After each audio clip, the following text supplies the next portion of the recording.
Hey guys, it's Melissa here from melissaoatman.com. Welcome to another episode of Awaken Your Inner Awesomeness. I'm so delighted you're here with us today. We have a very special guest.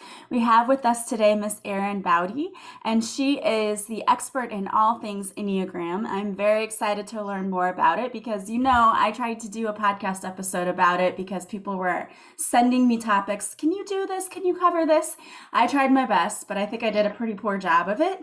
So I'm very, very happy that we have an expert today who can talk to us about Enneagram. What is your Enneagram type? And I think how you can probably use it to help you in life. So let's jump in and get started. Thank you so much for being here today, Erin. Thanks for having me, Melissa. This is a lot of fun. Yeah, I'm so excited that you're here because, like I said, this is a topic that I've had a lot of listeners reach out to me and say, can you do an episode on this? And at the time, like, I didn't have anybody scheduled that was an expert. So I tried to do a little research myself, but there's so much information out there.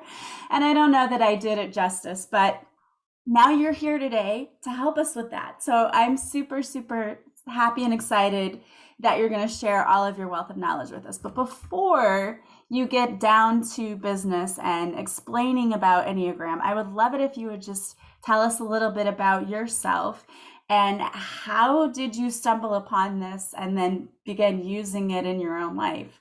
Yeah. Well, thank you for having me here. And I can't wait to chat all things, the stuff that I love. And I was introduced to the Enneagram about 12 years ago. I am a behaviorist by trade.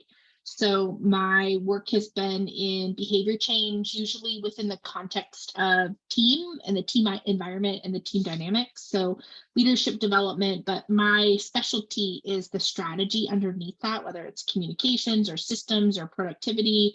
And there's a whole lot of habit change that has to happen as a part of that. And so I spent 20 years in corporate America working with teams, and the Enneagram sort of crossed my path as a tool to help me do that work well.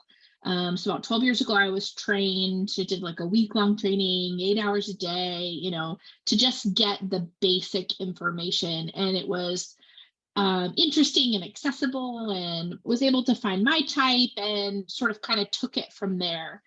And it wasn't until several years later, when I was going through some personal challenges, that I was like, oh, I could really lean into this for my own healing. It really gave me language and understanding.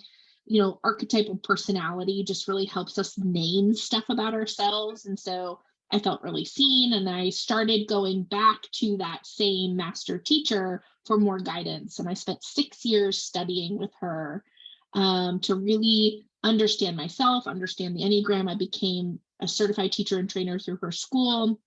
And it really shifted for me in a time in my life where I really needed some additional tools. And boy, I didn't really know. This is where it's sort of kismet and universal. Like, I was put right in the path of what I needed when I needed it, because I was pregnant at the time, had my daughter. About 2 years later, we discovered that she was on the autism spectrum. And it required a lot from me to be able to manage the unpredictability and her needs. And so I needed a lot of presence. I needed a lot of embodied self, right? The self-awareness to recognize what belonged to her and what belonged to me, and to regulate so I could regulate her. And so it wasn't until several years later, when I'm trying to be the best parent I can to a neurodivergent kid, that I was like, oh, here's all my training coming out. And at that point, I was still in corporate, and still in the corporate world, and struggling to show up well to a system that required something of me and my kiddo. And I eventually decided to leave that job and start working for myself to give me more flexibility. And so for the past 5 years, I've been a corporate consultant. I've been working with entrepreneurs or solopreneurs to help them build better habits in their business using the Enneagram. But if it wasn't for my daughter Eleanor, I probably never would have made a leap to do something that I love so much. And it's sort of funny, right? I have a graduate degree. I'm finishing a PhD. I had all this knowledge, but it wasn't until I had a kid who needed a lot from me. And I know all kids need a lot from us, right? that I was like, oh, okay, she's actually the best teacher I've ever had, right? Like, so it's been a really powerful tool for me personally, and I've been really honored to be able to share that with others. I love that story. And it's our kids sometimes are our best teachers, aren't they? We think we know everything, and then they come along like, you don't know anything. And I'm sure that you don't know anything. So, for those out there who are listening who maybe they've heard of Enneagram, maybe they haven't, can you give us just kind of a brief, I know that's asking a lot, but just summary of what exactly it is? Yeah, so I really think about, first of all, the Enneagram is a personality framework, right? It's a lot like, similar to like things like the DISC assessment or Myers-Briggs or Strength Finders or color profile, right? It's a way in which we can identify common behavioral patterns. The cool thing about the Enneagram is it's a little deeper than that, right? It goes a little further underneath, and it helps us identify our motivators, the why behind those behaviors, the needs that those behaviors meet.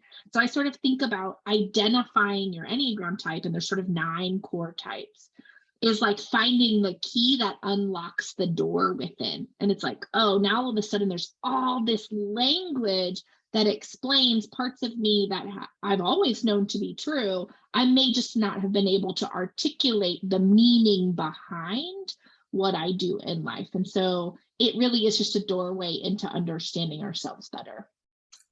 And so, how are you using this? Because I know you're using it in a way that you're helping people not only understand their behavior, but I think also make better life choices. Is that how I'm understanding that you're using it to help people or part? Yeah, yeah, no, I think you're right on the nose there. We behaviors are just a set of habits that we've gotten accustomed to over time. Often a lot of our emotional or physiological behaviors are birthed out of childhood. What did I need to learn how to be in order to be okay in the world based on the expectations of parents or my church community or my school or my coaches, right? And then we get into adulthood, and those behaviors are so subconscious, right? I'm not necessarily aware of them. It's like driving to work every day and not remembering taking every exit. We just get good at the practice. And so it can be really hard for us to change a behavior if we can't understand why we do it in the first place.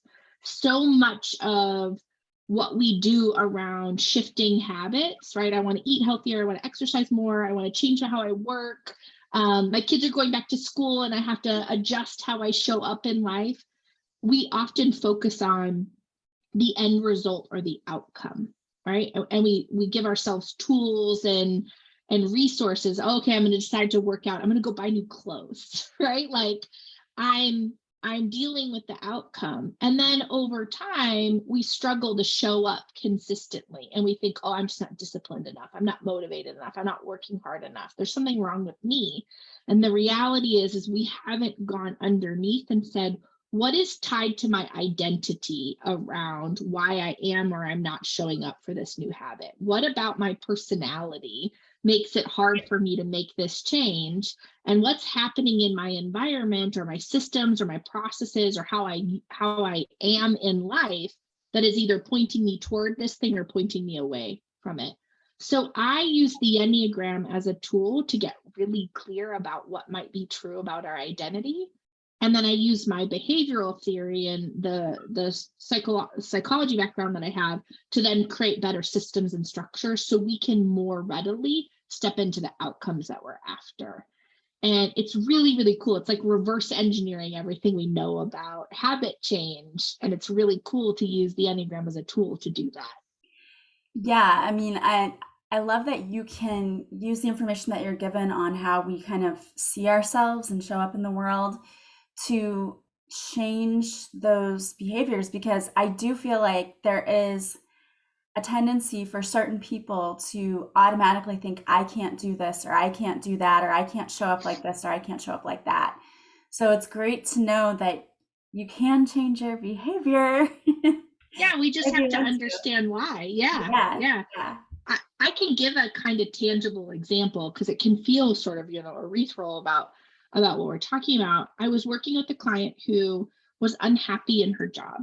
And she thought, I think I need to change my job. I think I need to change my career. And she was wanting to sort of dream about the career. And I was like, okay, let's pin it and let's understand why we're unhappy in the first place.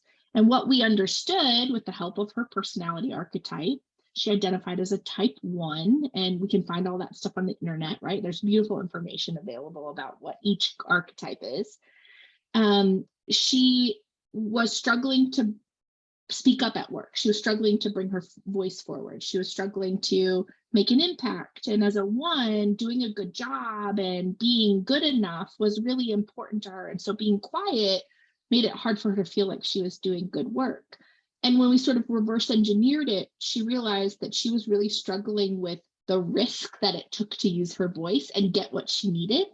She wasn't good at making mistakes. And we could see that at home with 2 small kids, needing her house to sort of be in perfect order and everything done a certain way. She was feeling good there. And so to help her understand that you can't get what you want at work if you can't find that same sense of risk taking and adaptability at home. So her homework was to get comfortable making mistakes in her safest place, right? What would it be like if you let the kids' mess sit around for a day or two?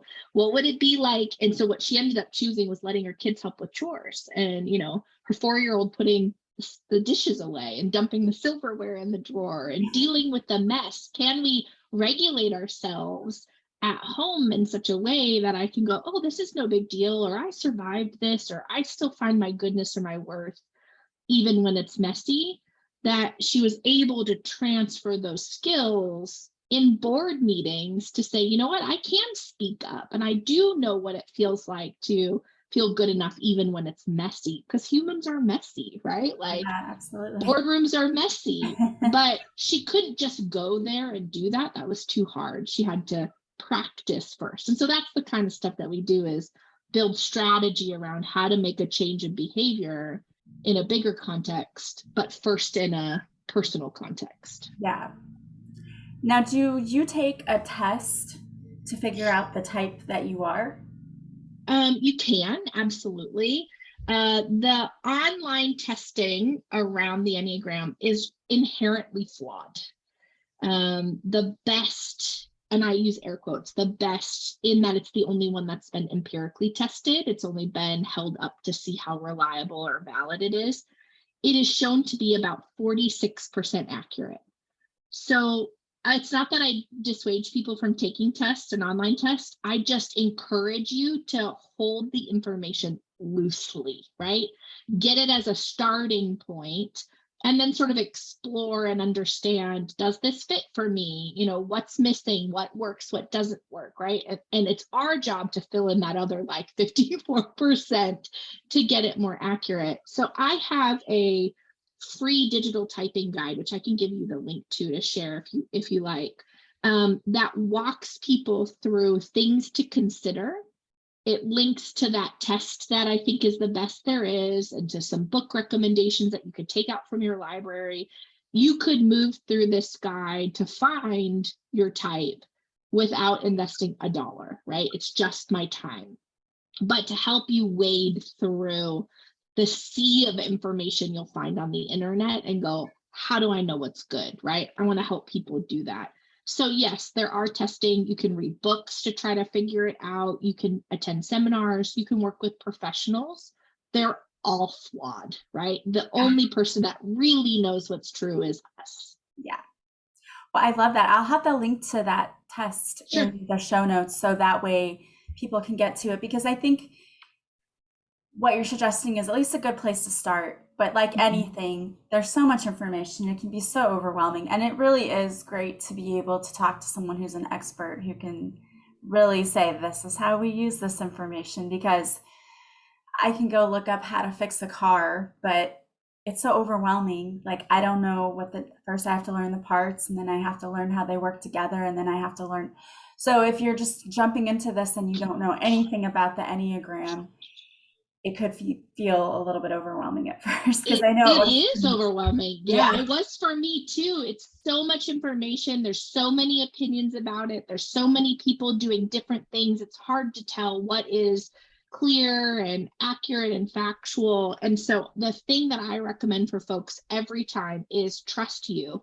Trust your own instincts, trust what you know about yourself, and take the information kind of like we would if we were in a dressing room trying on jeans, right? Like, ooh, this pair fits, this feels good, I'm going to keep this, or ooh, this feels icky, or my butt crack's showing, or whatever it is. And we take it off and we move on, but whenever somebody sort of says emphatically to us, this is you, this is what you are, we can be really skeptical because the human experience and naming who we are is such hard work for us as individuals.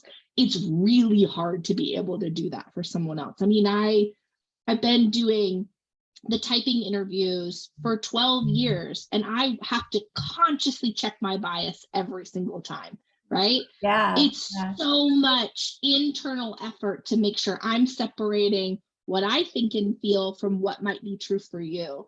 And so that is not a lazy endeavor at all, right? Like it takes a lot of awareness to stay present to what, and I mess up because I'm human, Yeah. so Yeah, I think that I can recall that when I was going through and doing the testing, I kept asking myself, well, this was true, or is it true now? Or I kept going back and forth debating the answers because I identify in two ways: myself before what I call my spiritual awakening and doing the healing work, and myself after. So I would read a question and go, well, I used to be like that, and now I'm more like this. So I don't know, and it would be me yeah. just arguing with myself internally, like which fits best for me. So it could be very difficult when you're taking those tests to even your own bias, like Yeah, because sometimes we think we're you one got it. way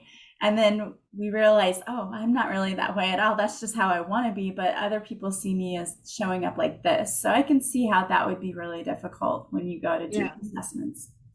Yeah, that's totally it. And Melissa, you're like perfectly outlining the purpose of the Enneagram, right? Our type constructs is a fixated pattern. It is pre-spiritual awakening. It is all the things I learned how to be before I had any other tools or before I really understood myself. And then we all go through this human journey, or we hope we all have access to this human journey where we say, oh, there's more to me than just this thing. What would it be like if I cracked open and I had access to more? And this spiritual sense of self, this essence of self, then can guide to more tools and resources. And so as we do that work, we look less like any type, right? And so when I'm in a typing process with somebody who's been deep in their own healing work, it is hard for me to type them Yeah. because we are really working hard to parse apart old narrative, new narrative, right? Those are fun for me because it's like, ooh, this is all the nitty gritty stuff where I really have to do my work. When somebody's still in that sort of sleepy, unaware state, it's really easy for me to do.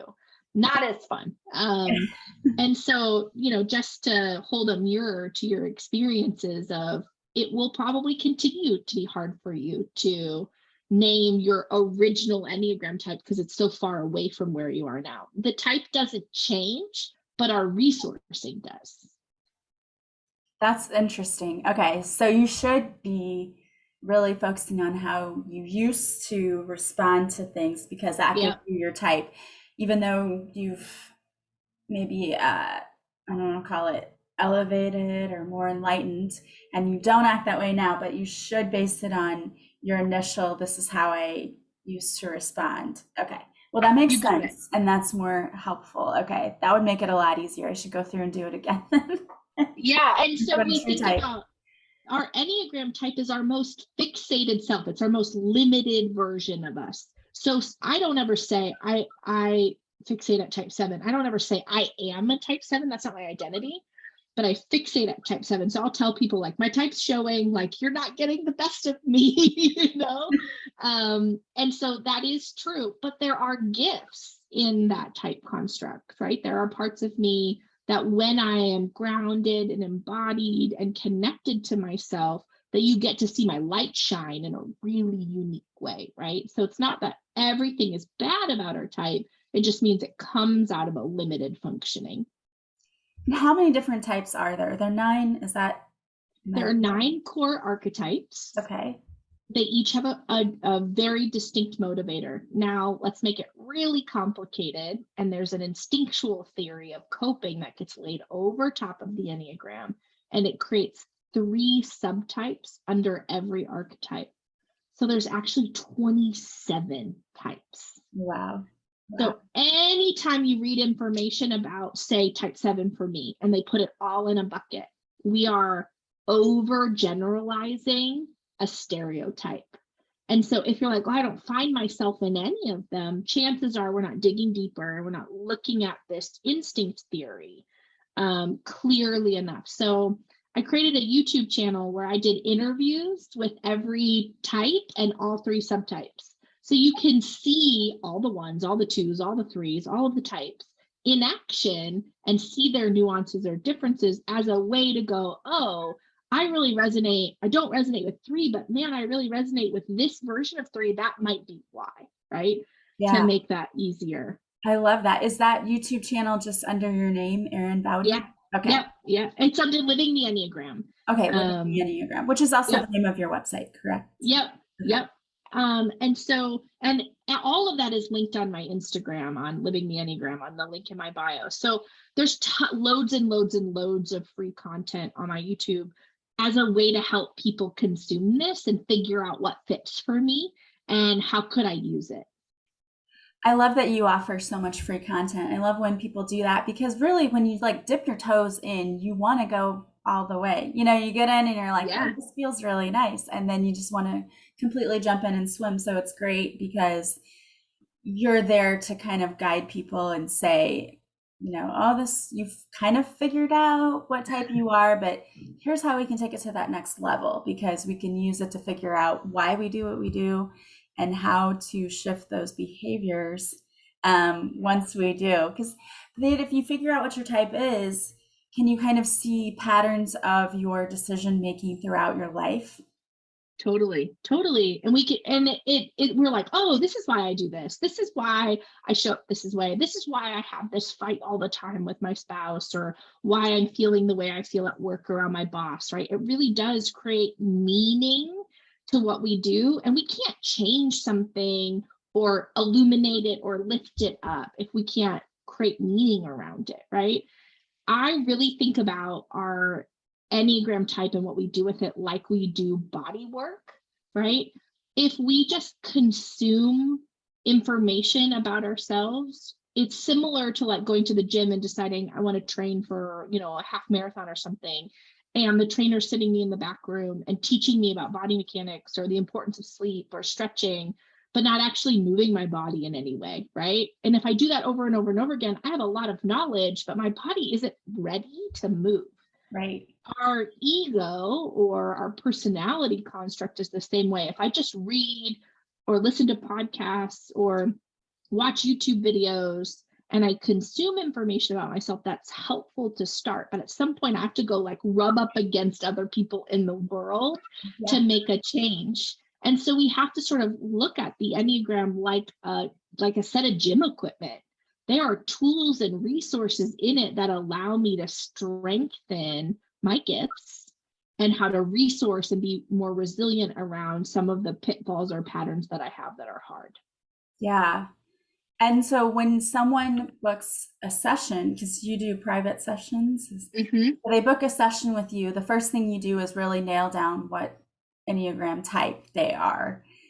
And then I would assume, probably you're asking them, what are your goals or what are your pitfalls in life and what do you want to make better?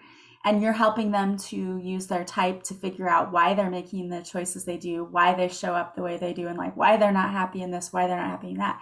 And you kind of help them to fix that. Is that, or find coping strategies, I guess, too. Yeah. And a lot of it is whether it's behavioral habits, right? Those might be the systems of my life, how I'm showing up to my work, how I'm showing up to myself.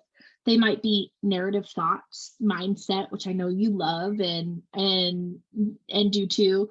It might be nervous system work, right? So I may not be the solution to everything, but I sort of think about myself like that personal trainer where I can hold the whole picture, I can hold the whole body, the whole ego, and say, here's where the areas that we see you need the most support. You might need a nutritionist, you might need sleep support, you might need whatever, like a personal trainer might do. I'm doing that around your ego and say, wow, I'm really noticing you're having a hard time staying in your body. Maybe some somatic embodiment work is really where you need to go in order to get that muscle strengthened so that we can tackle some of these habits, right? Yeah, So I feel really fortunate that I get to connect people to other awesome people.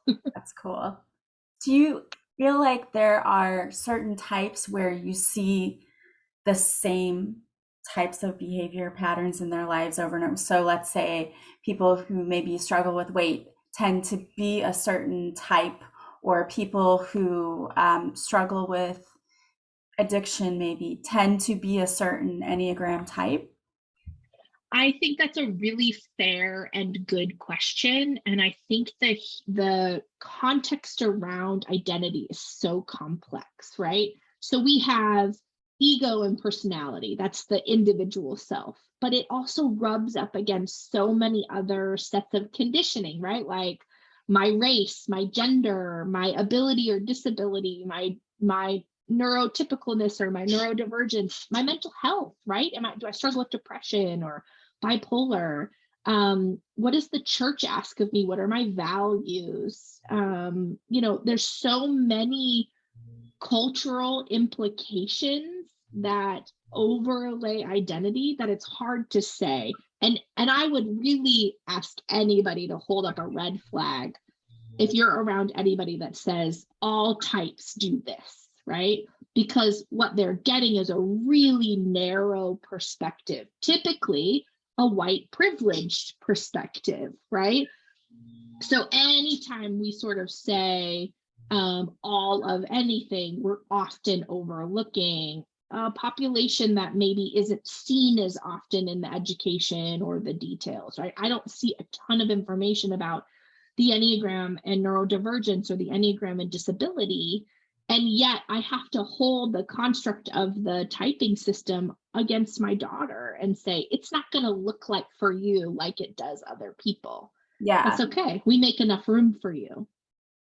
that's good. That's good to know that it's not like generalized that everybody tends to be. And then I think, you have to think of how diverse people are in general anyway. So Yeah. I love that. I love that. I would be very interested in knowing how you could use that as a teacher, like how you might be able to use that to help you help students learn better. I think that would be an interesting thing for sure. Yeah, it's such a cool application. I mean, that's why I'm so thrilled to talk about it because it really goes with us everywhere, right? Because we are all so unique, how we create meaning around our own patterns goes with us in every role I have in life, and it can help elevate each of those roles. Love that. Well, this has been such a fun and interesting conversation. Thank you so much for coming here to share all of your knowledge. If we have people out there listening and they're thinking, I really want to learn more about this, I want to take that test, I want to work with Erin, what's the best way for them to do that? I think find me on Instagram at Living the Enneagram. I load up every day with tons of free content to really help you practice what we're learning about ourselves. And then my link in my bio will take you to my YouTube page. It'll take you to my free downloads, the typing guide, and then also connect you to my website if you want to learn more about my services. But feel free to send me a DM too and introduce yourself. I love that. I'm going to go check out your YouTube channel because I would Yeah. love to see. That sounds so interesting that you have interviewed people so you can see it like personally one on one, like, oh, yeah, this actually, I resonate with this type more because I can see it. I'm a visual person. I'm so Yep. visual. I have to be able to see it in front of my face. When someone's giving me directions, like, don't tell me take I-44. Like, tell me, like, do I turn by the McDonald's or this place? Yeah. That's me. I'm not visual. So I love it. I've had people come back to me and say, I found out my type because of watching it. I saw Allison or I saw Dave or I saw Meredith and in the panel they feel like they get to know these people and I was able to identify with what's true for me. And that's the point. That's what I want them for. I love that. Well, thank you so much for being here today. This was so much fun. Thank you, Melissa. It's a delight. Thank you. I want to thank all of you for being here with us today, too. I highly encourage you to go check out her YouTube channel and also her website and to take that free test because knowledge is power and it's so much fun. I loved learning about the Enneagram types myself. If you like this podcast, please subscribe. Please leave a positive review from wherever you're listening. And as always, sharing this podcast with others is the greatest compliment you can pay me. I hope that you guys have a beautiful day today from wherever you're listening. Don't forget you can join me on Patreon to get video of this interview, not just the audio. And you can also get 2 extra episodes per week. So please join me on Patreon. The link is in the show notes. And as always, I am sending you so much love and light. I will talk to you soon. Bye, guys.